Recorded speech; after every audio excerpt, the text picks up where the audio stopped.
morning po. May nagluluto po ng pancake. Kaya, pancake, maliit lang siya guys kasi pang bite size lang. So, perfect siya kasi ang ganda na nito guys kasi pag nagluluto ka dito, may exhaust para sila. Ang technique lang, hihilain mo lang pala. Tapos na mong hila. Tamang flip lamang. Ay, naano ko tuloy yung isa. Pagka, Masarap ba? oo, sakto yung lasa niya, hindi siya maalat. Hindi siya mapait. Paano magiging mapait yun? Sa baking powder. Sa baking powder. Hindi rin sa maasim. Paano naging maasim? Gaga, ikaw na yun. Wala, mali na yun guys. Pag maasim yung pag maasim yung pancake mo, iba na yung hinalo mo. Bakit sa inyo ganyan yung kulay? Ba't sa akin pag gumagawa ko ng pancake, dilaw?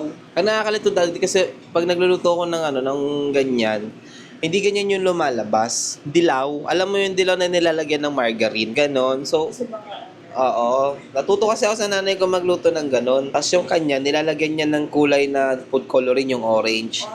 Yun yung old, yung parang yung version ng luto nila. So ko, okay, nasunog yung hot cake Ayun na. niya. Yun. Parang hinaan na lang kailangan ng hinaan. So, ayan, sunog po. Lokta. So, ako actually, pag nagluluto ko ng hotcake, hindi pwedeng walang sunog. So, maganda kasi nito guys, naka-electric. Electric ba to? O, naka-electric yung nila. So, hindi mo na kailangan pong magano ng gas. Actually, wala naman talagang gas na nakalagay. Electric stove lang yung ginagawa nila. So, titignan natin kung nasunog ba. Nasunog nga po, mga kaibigan. Sorry. Kasi masyado pa nang malakas yung ano ko. Kanina.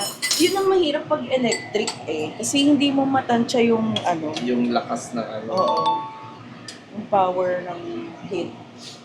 yung power ng unlike kasi sa unlike kasi sa gas is nahihinaan, nalalakas sa Makikita mo, di ba, kung malakas ba ko. nakikita mo kung malakas ba or mahina kasi tawag nito na yung apo dahil sa apoy. And like kasi sa electric stove guys, hindi mo alam kung mahina ba yung hininaan mo ba talaga or gaano kahina yung yung volume nung na in-adjust mo. So, may chance talaga na masunog.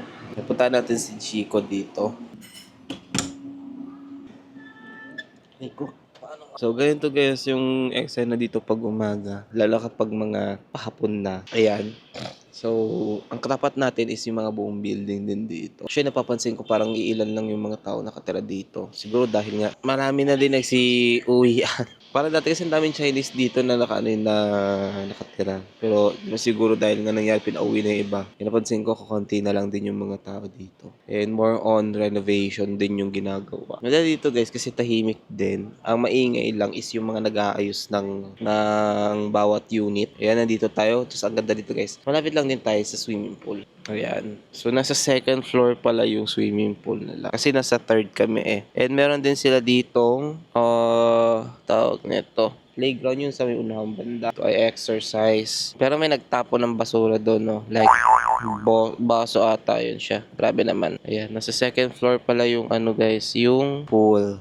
Akala ko nasa taas, ay nasa baba, pero nandito pala siya. According to them, 4 feet lang ata tong pool na to or 3 feet. Mukha lang siyang mababa, pero 4 feet yan siya. Actually, madalas ganyan yung mga pool na recommended na feet ng mga condo. And then, doon sa other side na doon guys, is yung playground. And dito, ako, Magi. Si Jeko naman guys, nandito sa baba kasama. Ayun lang naman muna. Mag-update na lang tayo later kasi siguro maligo na lang siguro mamaya. So update na lang guys. Hindi ko alam kasi bagong gising. Alam niyo na pag bagong gising, lutang. Update. Bye-bye.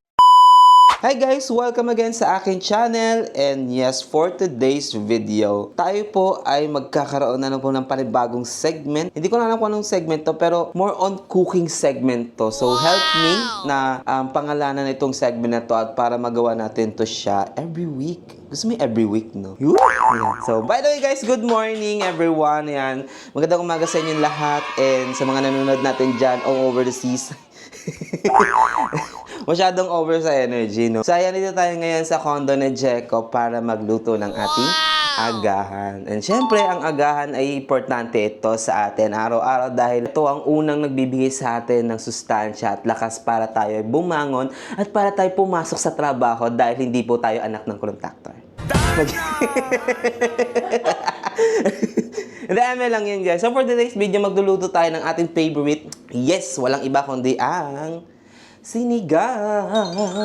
Actually, ang sinigang guys, ito ay isa sa mga favorite kong food. Dalawa sila na ulam na paborito ko na niluluto dati ng nanay ko sa pamilya namin, sa bahay namin. And itong sinigang na to, hindi ko lang alam kung magugustuhan na. Pero siyempre, pagsisikapan natin lutuin to. Yan. And ang gagawin na lang natin ay i-prepare ito. So, yan. Meron tayo dito guys na kangkong.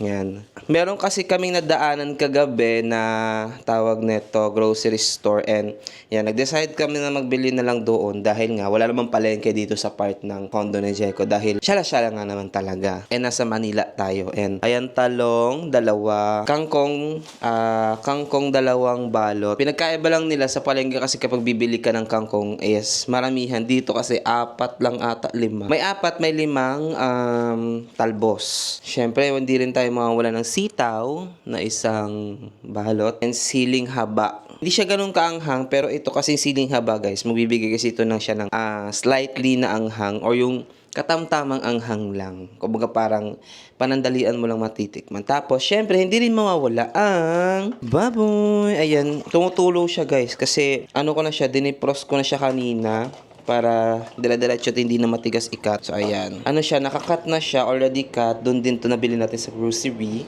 And hindi rin mawawala ang ating pampaasim, which is ang ating ang sinigang mix. And hindi rin mawawala ang bawang. So, ayan, bawang. Kagabi, nagluto din si Jeco ng kanyang sisig na sizzling hotdog. So, nabukasan yung sibuyas. So, sibuyas, ayan, dalawa. Actually, pwede naman na isa neto. So, ayan, magsisimula na tayo kasi anong oras na din para makakain na din. So, let's go!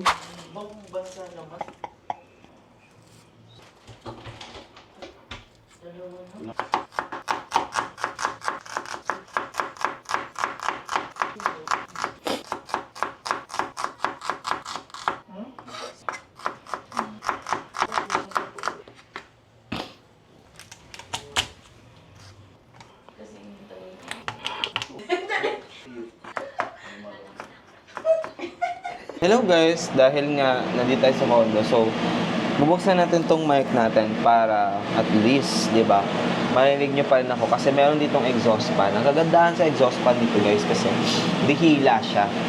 Hila siya, and then absolutely once na hinila siya, the exhaust fan will automatically open and then start to, proceeding para mag-suck ng mga usok. Gagamit tayo dito ng SM Bonus Palm Cooking Oil. So, syempre, dahil maliit ang portion natin nito, pag marami na tayo dito, we will start transferring na lang din.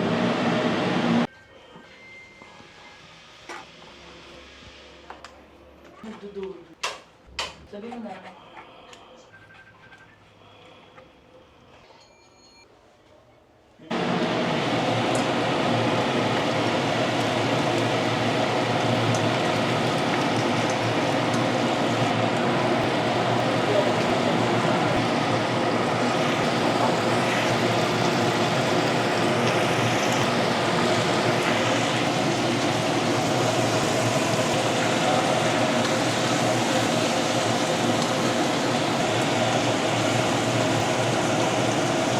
So dahil nga guys, ang gamit dito is limited lang. We have to improvise things, especially pagdating sa mga utensils. So ginagamit ko tong na to dahil nagagandahan ako at bukod sa okay siya, pwede din siyang pang flip and pwede din siyang pang halo. Kanya-kanyang diskarte lang guys sa pagluluto kung anong mga gagamitin niyo. So dahil wala ding available na kamatis doon guys sa binilhan namin, so ano na lang to, yung sibuyas at bawang lang yung nakita mo. Pero although na kompleto naman sa ibang mga gulay. Oo. Dahil wala kami nakita doon. Kasi, ewan ko bang, ang alam ko kasi sa kamatis kasi, usually kapag binibenta nila, mabilis dapat nilang maibenta. Kasi di ba mabilis maano yun siya. Mahulog. So, ayan. I'm gonna flip this thing. After niya, lagyan ng tubig. Yan, by the way pala, dinalawa ko yung luto, dalawang side kasi hindi siya magkakasya sa isang portion lang. So, we have to separate it. So, kailangan natin paghiwalayin din sa kanila and separate ng luto. Pero, same lang sila ng method ng cooking. Pinagkaiba lang guys, yung isa malaking lagayan, yung isa maliit pero malalim.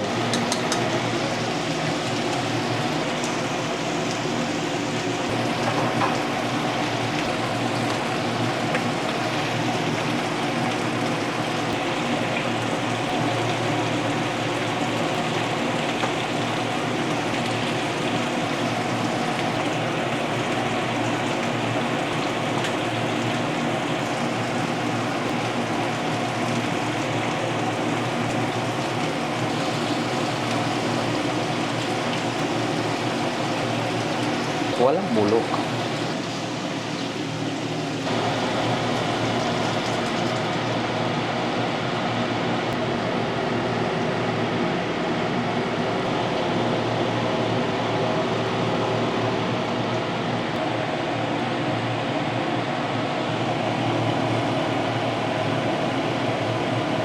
Dahil kulang din tayo dito guys sa gamit sa condo ni Jericho.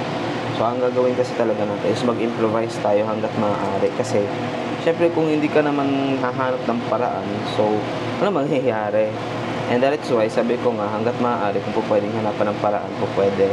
So, meron naman sila ditong maliit na sangkalan, kung chilyo, ang pinagkaiba lang yung lutuan kasi sakto lang yung kaya ng lutuan at laki ng lutuan pati yung lutuan. Hindi siya ganoon ka laki.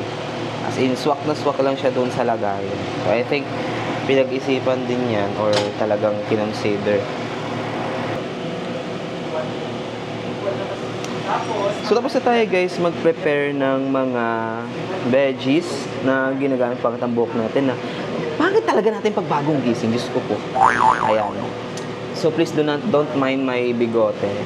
Ayan yan. So, hugas naman tayo ng kamay. Okay na yung talong siling haba kasi tagtatatlo.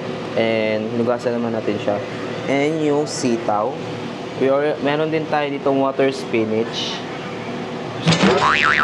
Kangkong na lang po para hindi at least kayo na pero kangkong.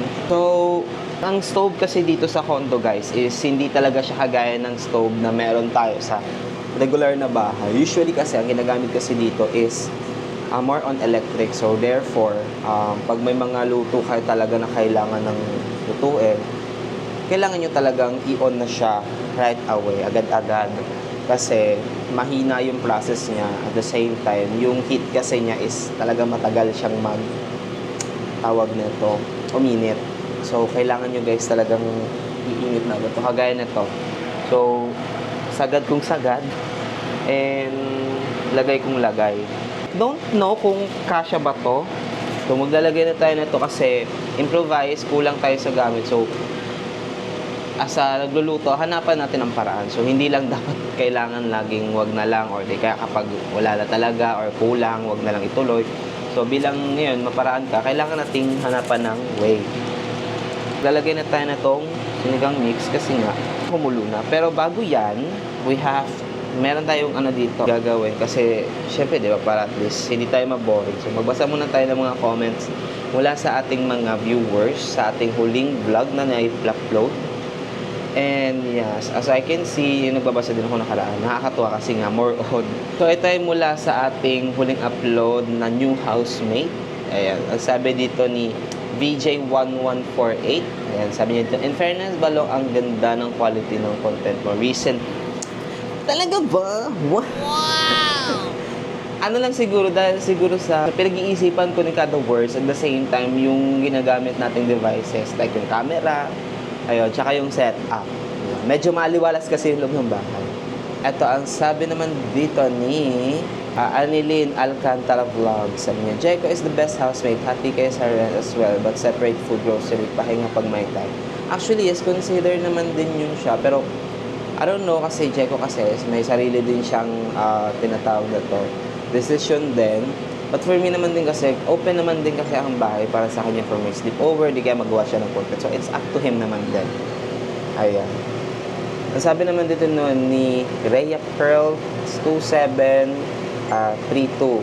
Sabi niya dito, madami kang matututunan at realization kapag living independently.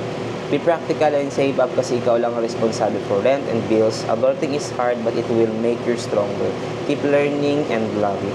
Thank you po. Actually, yes. Nagsisimula naman na din siya and unti-unti ko naman na din nare-realize yung mga kaganapan sa buhay ko. Kasi pansin ko din naman kasi na hindi na ako tumatanda. Hindi na ako mabata. So, the more responsibilities, more on marami, padagdag ng padagdag. Pero, hanggat maaari, we have to, make it a plan or make a plan din para at least hindi siya sabog-sabog or ganun. Ako kasi guys, kasi pagdating sa yung mga pagsisave up ng money, kasi kuripot din ako. Kuripot din ako, lalo na kapag sa mga bagay-bagay na hindi naman kailangan bilhin. Ang ginagawa ko kasi, nagsisave up ako para sa mga gastusin. Siguro mga, sabihin natin kung halimbawa 100%. So, yung 20 doon, hahatiin ko pa yon. Yung 20 is food, yung 20 doon food, tapos 30 is yung mga utensils, yung mga pangangailangan araw-araw, like pamasahe, yung mga, basta nakalimutan ko yun pamasahe, tapos araw-araw na gastusin. Basta yung 20% is pang pagkain talaga. Pero yung 30, ando doon na lahat. As in lahat-lahat guys. Tapos sa 30 na yung pamasahe, other gastos like yung mga luho, ganyan. Kasi nga 'di ba kapag araw-araw maraming gastusin. So ang ginawa ko talaga, inilagay ko sa 30% yung yung gastos ko. And alam ko naman din na nagkakaroon na nga din ng ang bilihin is tumataas. So, ibig sabihin nun, kailangan ko talaga i-adjust. So, ang ginawa ko, kaya ganun yung paraan ng pagsisave. 20% sa food, tapos 30% pamasahe, gastos, luho, or etc. Lahat ng any kinds of gastos nandoon sa 30%. And then the rest na 50% is kailangan nakatabi na. It's for another emergency, for my emergency and at the same time savings. So, ganun lang ako kasi minsan guys, may mga part kasi na pag nagagastos ako, iniisip ko yung bibilhin ko bang ito is worth it or kaya magagastos ba ako, dapat ba tama bang magagastos ko to or tama ba na bibilhin ko to.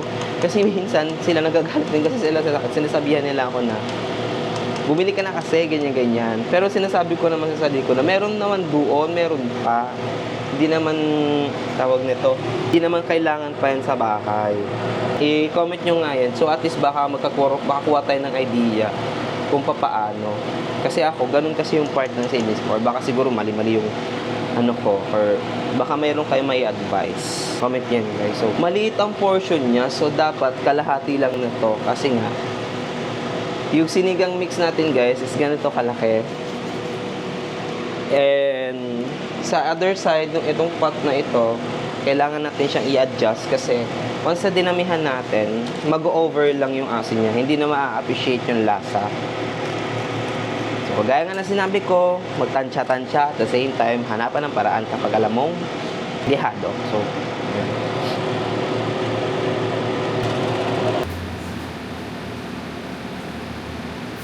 So yan, na okay na siya guys, but we have to wait it para at least, di ba, mas maluto pa yung gulay.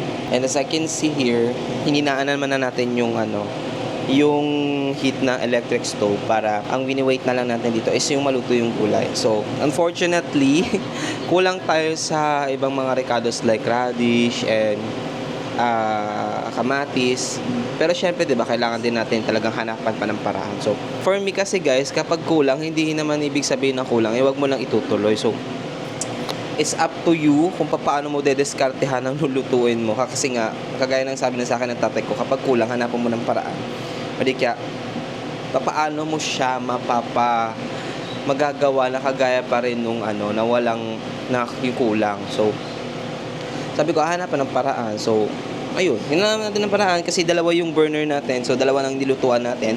And yung kanin nandoon sa kabila, medyo maliit lang. Kasi nga kondo nga, diba? Ayan, dalawa silang burner na pinagsabay natin.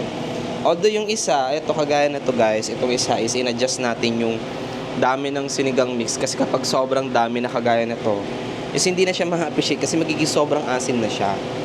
Hindi mo na malalasahan yung iba pang lasa ng gulay like yung itong sile, yung talong, and so kagaya ng sitaw. Alay kasi dito guys na malalim pa siya, and so pwede mo pa siyang ibuhos yung isang ganon. And andun pa rin naman, maglalasa pa rin naman siya. So while waiting, ayan, iaantay lang din natin siyang kumulo. So please do not judge me kasi ganito talaga ang way ng luto ko guys.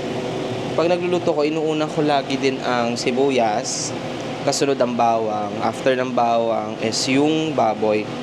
May iba kasi dala-diretso na, tawag nito pinapakuluan na lahat. Sa akin kasi gusto ko muna iprito yung baboy.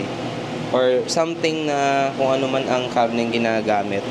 Or say example, siguro kahit yung shrimp o yung hipon. Yun din ang ginagamit ko is talagang piniprito ko or parang tinotoast ko muna sila para maglabas kasi yung oil nila, yung natural oil. Kasi minsan, kapag pinagsabay mo sila ng kulo, doon mo makikita yung oil agad eh. Kaya mas mainam na talagang iprito mo na. For me lang yun ha. So wait na lang tayo magkulo na to and then let's start to eat na. Kasi may mga errands pa kami gagawin. So update na lang. So ayan guys, luto na yung ating sinigang and inayan na natin siyang luto. Kinatay na po natin siya. And then the next is ang ating kanin. Ayan, warm na siya. Mukha lang siyang hindi umiilaw pag dito nakaganyan part to. Pero ayan siya, warm na siya, sakto lang din.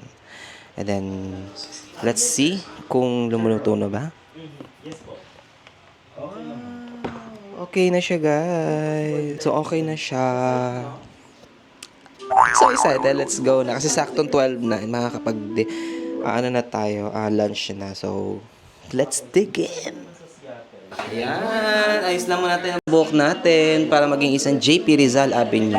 So, ayan guys, let's dig in. Tapos na, luto na yung kanin. So, hindi na kami maglalagay, magsiseparate ng lagayan kasi nga, kulang naman yung mga gamit dito for lagayan ng sabaw. Although na may mga maliliit naman na mangkok, it's for maliliit na serving. So, kailangan lang namin i-minimize yung ibang mga plato kasi baka maubusan naman na. So, ito na yung ating sinigang of the day and let's eat na! I know na maasim na siya kasi umaasim na din ako. Ganun kasi yun eh. Pag umaasim na ako, maasim na yung luto. Let's go! So, let's G! Ayan guys. Ayan. Mainit pa naman siya guys kasi sobrang kulo niya kanina. And winait lang kasi namin maluto talaga yung kanin. So, let's go na guys. Paalala lang po. Hindi naman... Cellphone, naka-cellphone. Ayan, okay na siya dito guys. So, while watching ng mga vlog, Ano yan, minuto? ano yan siya? Kare-kare na walang kulay. Wow, bakit walang sabaw? Hindi, kasi dalawa yan siya. Ah, okay. Maliit kasi lutuan. Yes, yung isa ito. Ayan na puro sabaw. I love it, sinigang. Yeah. Itadakimasu. Hindi ka siya. So let's eat.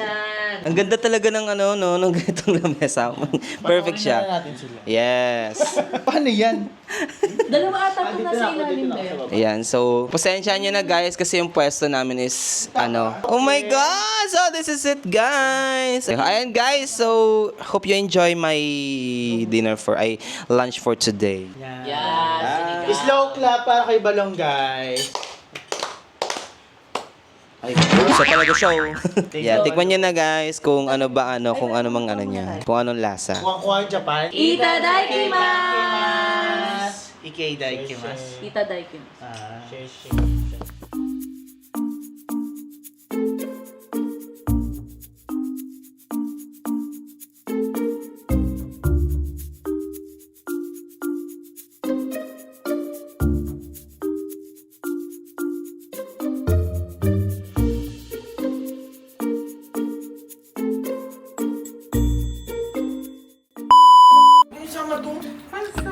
Sabi mo nagugas siya.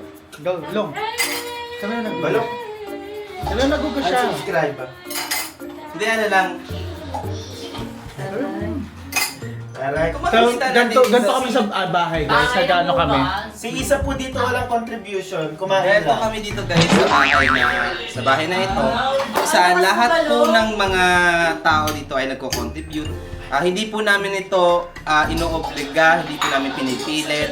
Kusang loob. Kusang loob po namin itong ginagawa dahil nga po. Kung walang gagalaw, walang mangyayari. Kung walang gagalaw, edi ibig sabihin nun, wala na, hindi na gumalaw, nalumpo na, bedridden na po. Kaya slow po ako kasi. Ano? Kasi hindi ako nagluto dito ang kalat to. Ikaw rin pala may kasalanan eh. Yes! Dapat mag-iwan tayo ng mark at ng trace para tuloy-tuloy. Hindi, pero dapat talaga may kusa. Oo, tama. Tapos Hugi, hindi yun yun. Iba yun guys, so bye-bye!